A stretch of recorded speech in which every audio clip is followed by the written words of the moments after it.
Hello, எல்லோரும் எப்படி இருக்கேள்? Welcome to Madhuram talks. இன்றைக்கி என்ன பார்க்க போகிறோன்னா, வாழை இலையில் நடுவில் கோடு வந்திருக்கு இல்லையா? இந்த பக்கம் அந்த பக்கம் பரமாறுறா, இந்த பக்கம் சாதம் சாப்பிட்றோம், அதர் சைடில் காய்கறியெல்லாம் பரமாறுறா. அதில் எப்படி நடுவில் மட்டும் கோடு வந்ததுன்னு உங்களுக்கு தெரியுமா? அதுவும் ராமாயணத்தில் நடந்த ஒரு சம்பவம் தான். எப்படின்னா, ராமர் ராவணனை ஜெயிச்சுட்டு எல்லாம் புஷ்பக விமானத்தில் ஏறி வந்துட்டுருக்கா. ராமர், சீதை, விபீஷணன், ஆஞ்சநேயர், அங்கதன், இப்படி எல்லாருமே வந்துட்டுருக்கா. வரும்பொழுது நடுவில் பாரத்வாஜ ரிஷியோட ஆசிரமம் வருது. அங்கே ராமர் காட்டுக்கு போகிறதுக்கு முன்னாடி போகும்போதே அவர் எங்கே தங்கிட்டு போனால் இல்லை நான் வரும்போது தங்குறேன்னு ராமர் சொல்லிடுறார்.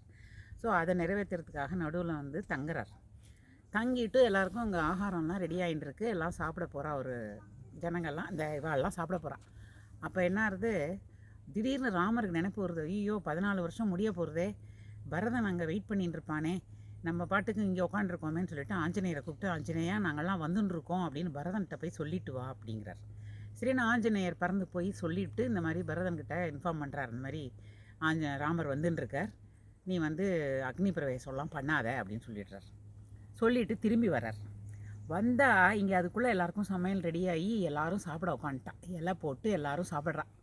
ஆஞ்சநேயருக்கு இலை இல்லை.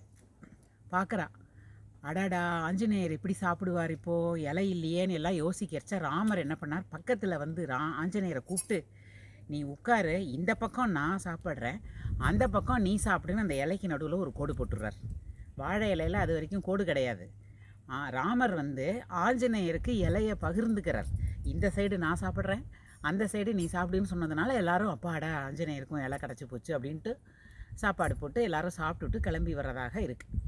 அது அன்னையிலேருந்து தான் வாழை இலையில் நடுவில் கோடு வருது. இதை சொல்கிறதுக்கு தான் இந்த எபிசோடில் ட்ரை பண்ணேன். பாய்.